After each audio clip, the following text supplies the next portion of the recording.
Olá, no programa de hoje de Maçonaria na Sociedade, nós vamos abordar os assuntos que são tratados pela Secretaria de Educação do GOB Paraná.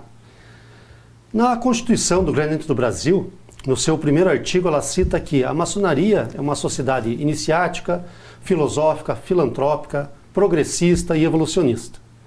Então, nada melhor do que a gente, para poder seguir esses ideais e atingir esses princípios, trabalhar junto com a educação, porque pensamos que é somente com a educação que a gente pode conseguir atingir esses princípios. Eu trabalho na Secretaria de Educação do GOB Paraná e hoje eu trouxe que trabalha junto comigo o Clemente Escobar, que também é o secretário adjunto de Educação e Cultura, para nós debatermos um pouco aqui o que nós fazemos lá dentro e como que funciona a educação dentro da maçonaria e a educação que nós proporcionamos para a sociedade. Seja bem-vindo, Clemente, ao nosso programa. Obrigado, Álvaro, obrigado pelo convite, a oportunidade de falar um pouquinho sobre a maçonaria do Grande Oriente do Brasil Paraná e um assunto tão importante, né, para nós maçons, a questão da educação, né, onde é um dos nossos princípios, né, como você comentou, e que nos diferencia de outras associações, onde o estudo às vezes não é tão intenso como é na nossa ordem, né? Eu acho que a qualificação do homem, o aperfeiçoamento do homem do maçom para ser um exemplo na sociedade é um dos princípios mais importantes da nossa ordem. Isso. Nós, dentro da maçonaria simbólica, a gente já explicou aqui para o nosso público, nós temos os 3 graus, né? Aprendiz, companheiro e mestre. Perfeito. E em cada grau nós temos alguns estudos que são obrigados a serem feitos para passar para o próximo grau. Correto? Correto. A gente tem esses 3 graus, né? Dependendo do rito que você trabalha, né? Eles podem se aprofundar, né? Com processos filosóficos, mas em termos básicos, a simbologia é o grau de aprendiz, de companheiro e mestre. E a gente tem que galgar etapas, né? O iniciado que inicia na maçonaria, ele começa a receber suas orientações, seus estudos, desenvolve trabalhos, participa de congressos e executando todos esses processos ele consegue passar uma etapa, ele passa por uma avaliação, né, de conhecimento. É importante a gente imputar conhecimentos, né, nos aprendizes, companheiros e no mestre, no sentido de qualificação, né? Se a gente não continuar trabalhando isso, a gente para no tempo. Exato. É como se fosse um colégio, né? Nós temos os alunos lá, o mais antigo vai ensinando os mais novos. Não queremos dizer com isso que a gente tem, os mais antigos sabem tudo, o mais novo, às vezes, hoje em dia, né, muitos mais novos trazem uma bagagem muito grande para nós, contribuem muito. Correto. Mas a gente tenta repassar o que nós temos para que eles possam galgar esses graus. A gente tenta... Semelhante à sociedade. A gente tenta buscar as pessoas que têm mais habilidade. Sempre nas organizações que são as lojas, né, sempre tem uma pessoa que tem mais qualificação, ou de conhecimento, ou de facilidade de ensino. Então, normalmente, acabam colocando essas pessoas para liderar o ensino, né, além da posição de certas pessoas dentro da própria loja que tem a obrigatoriedade de estar avaliando a pessoa, né, o aprendiz, né, no caso do primeiro grau. Então, a gente tem outras alternativas, né, como você bem sabe, mas só para informar, né, quem está nos assistindo, dentro da maçonaria paranaense a gente faz alguns congressos de porte maior, né, não só aquele estudo dentro da loja, e faz um congresso onde a gente reúne várias lojas ao mesmo tempo, e nessas reuniões a gente promove umas discussões mais intensas, de caráter simbólico, histórico, filosófico, dentre outros, né. E uma coisa interessante que aconteceu, Álvaro, nesses últimos tempos, a gente faz a qualificação dos textos, né? E a gente faz uma votação para escolher os melhores textos. Existe uma preocupação muito grande do maçom e dos mestres na escolha dos temas com relação ao papel do maçom para com a sociedade, entende? Então, vários temas batendo nisso e tal. Essa preocupação dessa sociedade no dia de hoje, como é que ela está? Que seria mais a parte filosófica, né? Porque isso aí é muito importante, você saber o que nós estamos contribuindo, como a sociedade está evoluindo, o que pode ser feito para melhorar.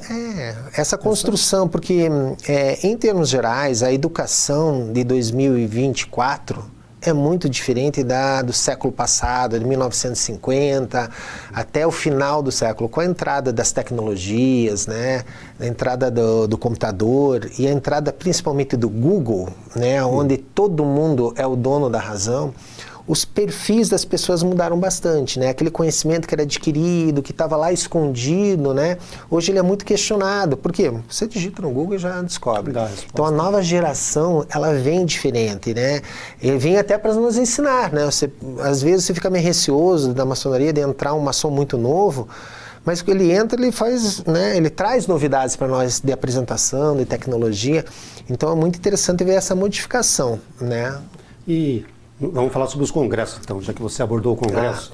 Se fazemos um congresso na faculdade, na universidade, os trabalhos são escolhidos. Opa, o Clemente vai apresentar o trabalho que o seu está bom. O do Álvaro não foi escolhido, fica lá para a próxima, né? Não está muito bom. Existe isso também dentro desses congressos? Passa por uma comissão para avaliação?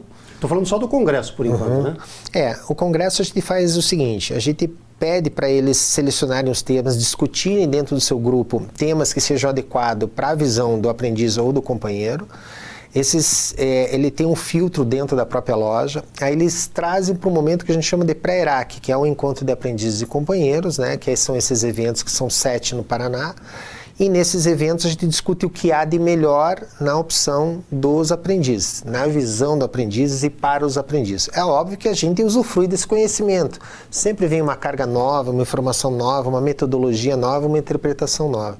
E aí a gente tenta escolher os melhores temas. Selecionados os temas, esses temas são colocados aos aprendizes, eles desenvolvem e apresentam nos congressos. Tem uma manhã inteira, às vezes um dia inteiro de apresentações de congresso, onde é maravilhoso, né? A gente tem a oportunidade de ver vários assuntos e fazer o que mais a gente tem que fazer, é lapidar nossos princípios éticos, morais, construir realmente a personalidade do homem, e lá a gente tem uma grande oportunidade disso. Então, resumindo, faz uma seleção de alguns temas, escolhe o tema melhor, desenvolve-se esse tema, passa para alguém dar uma olhada lá, opa, tá de tem acordo. uma supervisão, Né? exato. Tem que ter uma correção do TCC, uma correção da monografia lá, né? Eles têm que sofrer também um pouquinho, né? E eles têm 15 minutos para apresentação, então tem limitação de tema. E a banca tá ali, e quando faz essa apresentação é interessante, porque o nervosismo ali, a gente nota o nervosismo, porque são pessoas que vão estar assistindo, tem muitas qualificadas, né, que entendem do assunto e podem contribuir, né? A gente não entra na crítica da apresentação, né? Mesmo porque já passou por um crivo. Mas a gente sempre gosta, quando faz uma contribuição, até mesmo uma correção, né? Você pode, dentro de um trabalho, uma apresentação, cometer um erro, não tem problema. E a gente está todo mundo ali para aprender. Para aprender, né? Claro. Tem um erro, quem souber corrige. E fica tudo numa boa, não tem nenhuma mágoa. E você falou, a pessoa está apresentando, ela fica nervosa lá no momento. E você vê, pode ser, isso é mais um aprendizado para a vida profissional. Porque ela vai ter que fazer uma faculdade, vai ter que apresentar, vai ter que defender um TCC, vai fazer um mestrado, vai defender uma dissertação, vai fazer um doutorado, vai defender uma tese. Então é um processo de aprendizado. É verdade. Para a sua vida. Na verdade, a gente que gosta de qualificar o maçom em todas as frentes, né? De aquisição de conhecimento, de postura de educação, postura de ética, moral. A gente prepara ele, como as 7 artes liberais, trabalha ele também na questão da retórica, oratória. O maçom, se você notar, ele sempre é um líder dentro da sociedade, é um cara que conversa, se comunica bem, e essa habilidade, eu, por exemplo, desenvolvi ela dentro da maçonaria. Eu fui anunciado em 2003. Eu também. Aí, ó. Não tem, né? Então, a gente acaba aprendendo a lidar a recurso de vocabulários, essa retórica, e é super importante. Que acontece, inclusive, quando a gente observa os demolei. O que acontece com os demolei? Você vê que se criam líderes, e eles já, com 18 anos, 17, 19, eles têm uma facilidade de comunicação no grupo deles e com os amigos, que ele já se destaca na faculdade. Então, assim, toda a parte de paramaçônica e maçonaria constrói uma oratória muito bacana, se o cara quiser e tiver facilidade. Quem tem mais dificuldade demora mais, mas é importante também. Também, né? E nos congressos tem isso, mas a gente sempre deixa eles à vontade, a gente não está lá para ser malvado, é só para a gente aproveitar. Aí você falou, né, sobre as 7 artes liberais. Que super se nós formos buscar lá nas origens da maçonaria, era o que teoricamente era ensinado para os aprendizes. Estamos falando lá dos anos de 1300, 1400, 1500. Era o que tinha, né? E naquela época já tinha essa forma de aprendizado, né? Então, ingressava-se para a maçonaria operativa, ia virar pedreiro naquela época, mas para ser pedreiro ele tinha que aprender geometria, matemática, cálculo. Então era ensinado, já tinha esse quesito da aprendizado dentro da maçonaria. A educação sempre foi um ponto importante, né? Ou seja, o aprendizagem. A maçonaria e o aprendizado estão intimamente ligados, né? Era um aprendizado geométrico, de construção, daí a gente teve a maçonaria, daí que ela virou do operativo para especulativa, daí ela virou mais filosófica. A gente mudou o aprendizagem para questão filosófica realmente, né? Em 1717. Mas a educação é uma coisa importante. Eu acho que quem não se preocupa com a educação dos seus filhos, ou educação social propriamente dita, né, Álvaro? Porque eu acho que o mundo está muito bagunçado, né? A maçonaria é uma grande oportunidade, né? Os maçons têm grande oportunidade de serem referências e voltar a essas origens. Eu me preocupo bastante com isso, né? Em qualificar para ela ser uma pessoa melhor na sociedade. Eu acho que é o princípio mais importante. Mais importante. Hoje, no Paraná, nós somos em torno de 15 mil maçons, talvez. De todas as potências? De todas as potências no Paraná, 15 mil. Se multiplicar isso aí por 3, ou 4, ou 5, que seriam os familiares em volta, são quase 50 mil pessoas. Que podem influenciar a sociedade. Isso. Né, o objetivo é como se fosse um perfume, né? Ela ir se espalhando, né? E disseminando conhecimento. E ser referência, né? Eu, quando fui entrar na maçonaria, eu conhecia 2 maçons que para mim eram pessoas fantásticas. E quando eu descobri que eles eram maçons, eu fui me aconselhar com eles se eu entrava ou não na maçonaria. E eu falo, não, claro, vai ser ótimo para você, mas importante é o destaque, né? Você nunca vai achar uma pessoa malvada que vai ser um destaque dentro da maçonaria. Uma pessoa que tem problemas de relacionamento e tal, sempre são pessoas boas. É óbvio que, né, a maçonaria é feita de homens e os homens podem mudar no transcorrer. Mas em termos gerais, 99,9% são pessoas boas, né, que têm interesse em crescer, em ser pessoas melhores. Os princípios da maçonaria são excelentes. O problema é quem está lá dentro. Por isso que a gente martela, né? A gente tem as nossas sessões, né? Às vezes quinzenais, às vezes semanais. E é super importante sempre ter uma parte de estudo filosófico, onde a gente possa trazer um valor, né? Toda aquela semana. Quando você sai da reunião, da sessão, né? E conversou sobre um assunto filosófico que fez você refletir, que está ligado à família, ou a tua posição dentro de uma área de trabalho, você sai de lá um pouco melhor, claro, né? Daí vem de novo o trânsito, vem os problemas, você recua, mas essa martelada, né, sequencial, ela sempre faz com que você volte e se aprume, fique na posição de ser melhor. Essa é uma das funções da ritualística, né? Por isso que isso tem que ser frequente, a pessoa não pode faltar, tem que estar lá. Porque esse contínuo, e falar assim, ó, isso está certo, isso está certo, isso está certo, ele vai entrando no nosso subconsciente e vai melhorando. Se você perder a rotina... E a própria hierarquia, né? Hoje em dia não existe mais hierarquia, né? O pessoal parece que não respeita mais, né? As posições, a pessoa que conhece, ou a pessoa que está ali para coordenar, você é um questionador, né? Hoje em dia os nossos filhos nos questionam muito mais do que nós questionávamos os nossos pais, né? E essa recuperação sempre é uma preocupação, né? Tipo, colocar limites de até onde você pode ir, que é a educação propriamente dita, né? Ou seja, educar as pessoas para serem melhores. Exato. Eu quero voltar que você está falando sobre trabalhos, porque me ocorreu aqui agora, né? Eu trabalho na disciplina de TCC. Tá. Então nós temos lá, faço a metodologia e sou responsável pela disciplina. Então o aluno escolhe seu professor orientador, pode ser você, pode ser eu, pode ser outra pessoa, mas a disciplina é minha. E o que acontece? A gente tem visto muito aí, do ano passado para cá, o pessoal usando o ChatGPT para desenvolver trabalhos. Isso tem acontecido na maçonaria? Então, nós tivemos o primeiro fato, foi esse ano, no final do ano passado, que a gente viu que alguém utilizou uma introdução de trabalho com o ChatGPT. Veja bem, é muito difícil a inteligência artificial não fazer parte da nossa vida daqui a 50 anos, né? O que é importante, né, se a gente pensar na evolução, porque a maçonaria é progressista, né? A gente vai se adaptando ao que a gente tem, né? E o que vai ser importante é saber como lidar com essa inteligência artificial, né? A pessoa que vai lá e simplesmente digita e tem todo um texto e apresenta o trabalho... E imprime e acabou. Quem que perdeu? né? O maçom, eu acho que poucos vão fazer isso, porque o nosso objetivo é de crescimento, né? Não é da malandragem. É o aluno que está colando no colégio e não aprende nada. Daí ele vai ler, vai fazer a apresentação do trabalho, ele gagueja, ele tem mais dificuldades. Se ele não gaguejar, não tiver dificuldade, aí o que ele vai fazer? Ele vai ter que se debruçar no trabalho desenvolvido pelo IAR, vai fazer a crítica dele, corrigir, né? Porque daí ele tem que ter o conhecimento para ser o crítico e corrigir, e depois ele vai ter que apresentar, ou em loja, ou nos congressos. Então, assim, ainda tem um estudo diminuído, mas ele perde o fato de pesquisa, que é uma das habilidades. Você criar alternativas é uma coisa importante. As pessoas hoje são muito práticas. Se não tiver aqui na frente, eu não sei como é que é.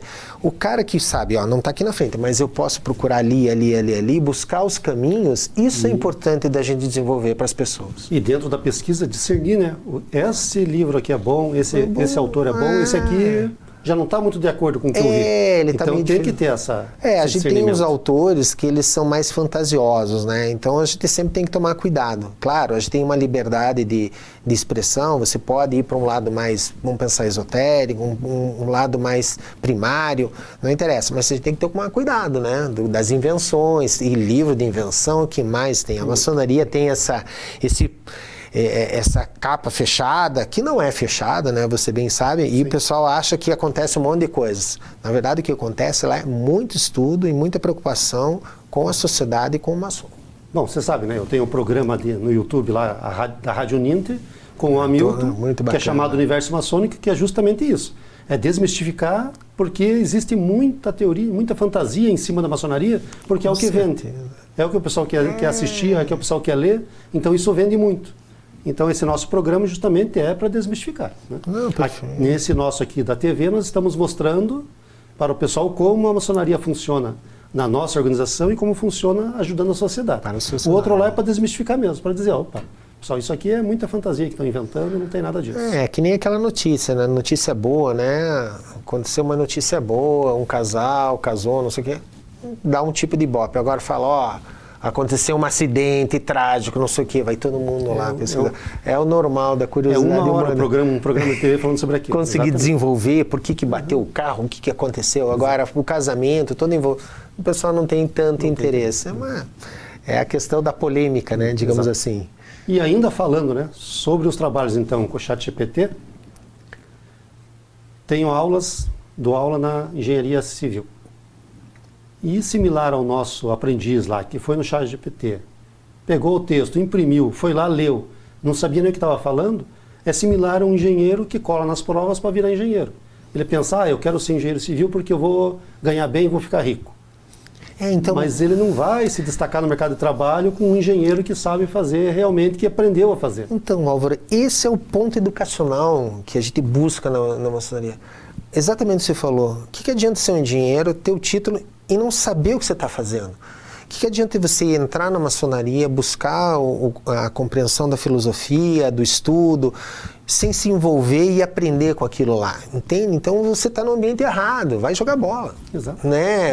Quer ser engenheiro, não estudou, seu tempo com outra coisa, né? Vai ser jogador de pôquer, que não, nada contra jogar bola, mas não está cumprindo o que ele se programou. Porque são atividades que tomam tempo e a maçonaria toma nosso tempo, né? Toma para quem é dedicado, a gente precisa, deixa as famílias, muitas vezes, de noite, final de semana, para ficar trabalhando lá em prol da maçonaria. Em prol dos outros, né? Nosso caso, que a gente está envolvido na Secretaria de Educação, a gente realmente desenvolve para os outros, para que eles tenham oportunidades que a gente teve. No futuro eles vão substituir a gente vai descansar um pouco também. Exato. E, bom, já que estamos falando de tecnologia, ChatGPT, a gente podia falar um pouquinho de o que aconteceu na pandemia, porque todo mundo teve que se reformular durante a pandemia, e não foi diferente, né? Não, foi uma surpresa, né? A gente teve... o nosso líder, né, Luiz Mário Luqueta, teve a oportunidade de direcionar a gente, ele não deixou a gente esmorecer, falou, vamos fazer, começamos a fazer Zoom, palestra e tal, e a gente tentou se reorganizar da melhor forma possível. E com isso a gente introduziu as novas tecnologias, né?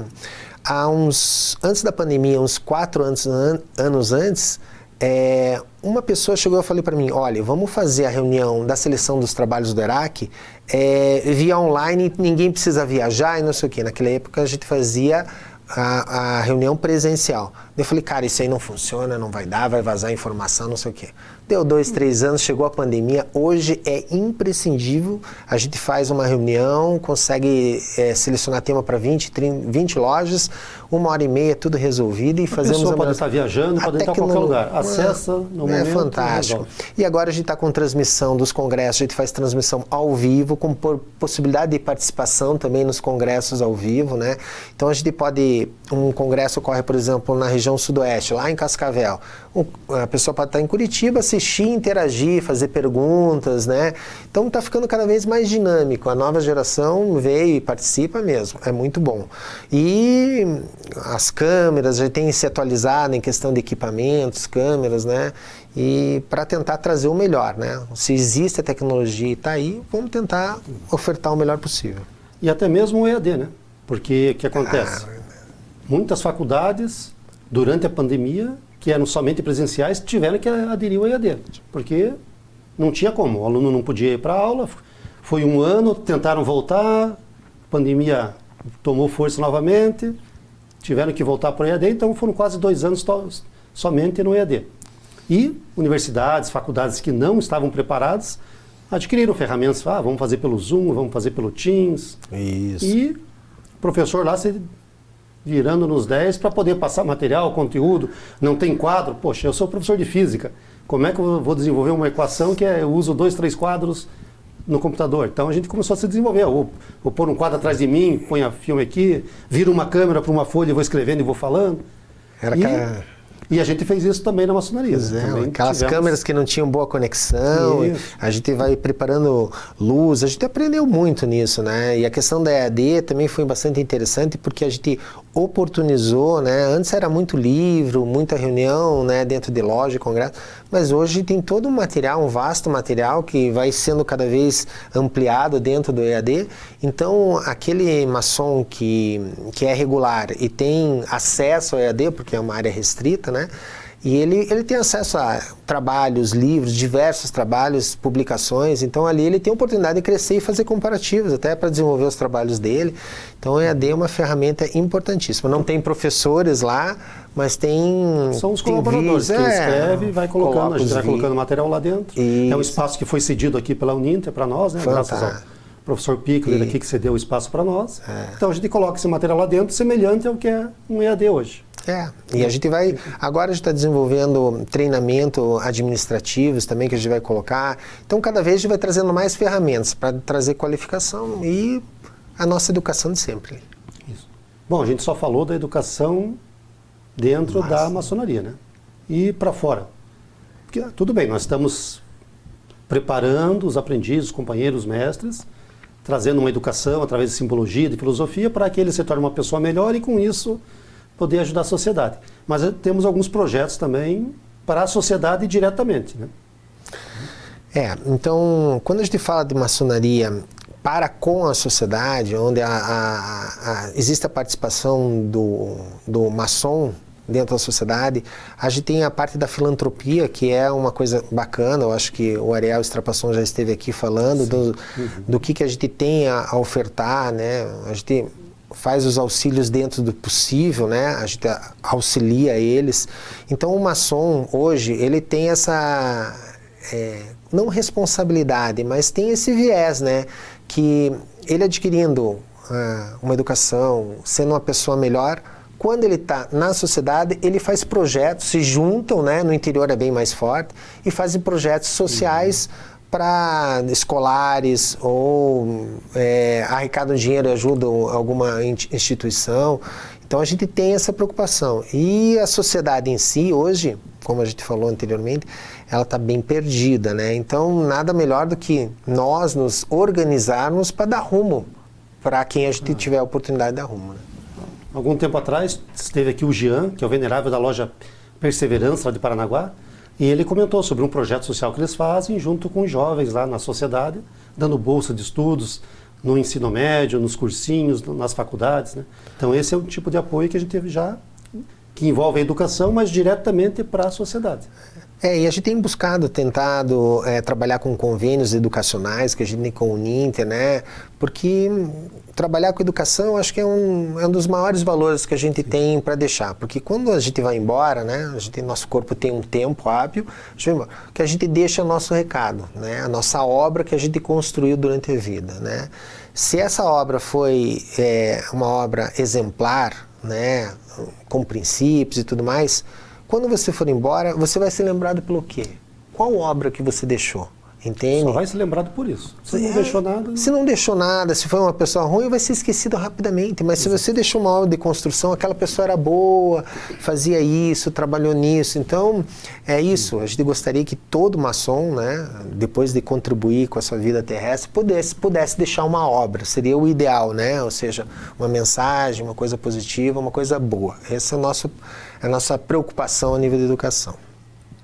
E nós temos o projeto lá do Canto Uberaba também, né? Esse é um que projeto... também é um projeto da educação que é voltado para as crianças carentes ali do entorno das escolas. Né? Isso, esse processo a gente está angariando recursos para estruturar isso, né? Um dever social do Grande Oriente do Brasil ali naquela região, vamos ajudar a comunidade ali e a gente vai fazer esse projeto, né? Tem a Lei Rouanet que está envolvida também, a gente está tentando buscar recursos. É engraçado, mas é muito difícil buscar recursos, né? Mas a gente se esforça, né? Para tentar fazer o melhor possível, né? Todo mundo acha maçom, não, são todo mundo milionário lá, não é assim. A gente tem que correr atrás para poder desenvolver e produzir, né? E tem outras ações. Eu fui num projeto lá no litoral, onde a gente teve uma doação de violinos, né? De Guaratuba lá, né? Não, esse aí foi em Pontal do Sul.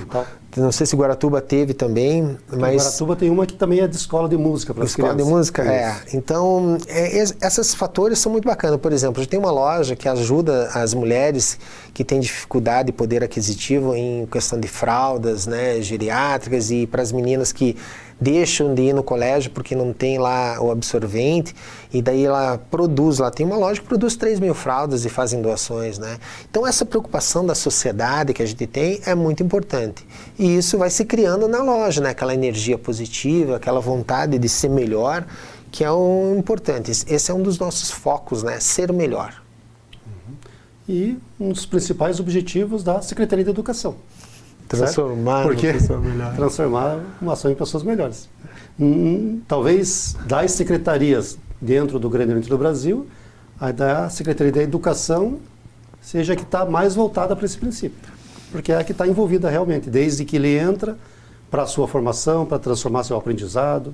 Como nós falamos, não adianta a pessoa querer entrar para a maçonaria só para, virei mestre, agora sou um maçom e não aplica aquilo na sua vida, não conhece nada, não sabe desenvolver.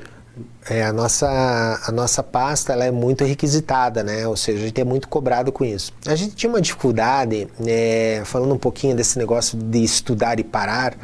Quando você faz aprendiz, companheiro e mestre, chega um momento que você chega a mestre. Teoricamente, você adquire o conhecimento maçônico pleno, mas nunca é pleno, né? Tipo, a gente sempre está aprendendo um pouco mais.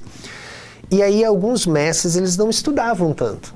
Daí como que se fazia para estimular isso? Então o que a gente começou a fazer dentro desses congressos? Abrir uma porta para a maçonaria filosófica, né? Alguns graus vão até o 33, outros ao 7, outros graus não têm o filosófico, mas a gente começou a oportunizar para o mestre incentivar que ele participe dos graus filosóficos, ou seja, você pode ficar no simbolismo, que é 1, 2 e 3, mas você pode se desenvolver na questão filosófica, né? Então aí você vai galgando os graus, né? Passa por novas provas, novas bancas, e aí você vai crescendo. E a gente começou a estimular isso e tem dado um bom resultado, onde a gente tem chamado o mestre para palestra, né? Não só trabalhando muito pesado no aprendiz, no companheiro, o mestre está tendo essa oportunidade de continuar seu crescimento de estudo e tudo mais. E nunca acaba, né? Se você sai de um estudo, por exemplo, vamos dizer o rito escocês antigo e aceito que é 33 graus, você pode chegar no 33, né? E você pode começar os do York, né? Exato. Começar a cavalaria, arco real.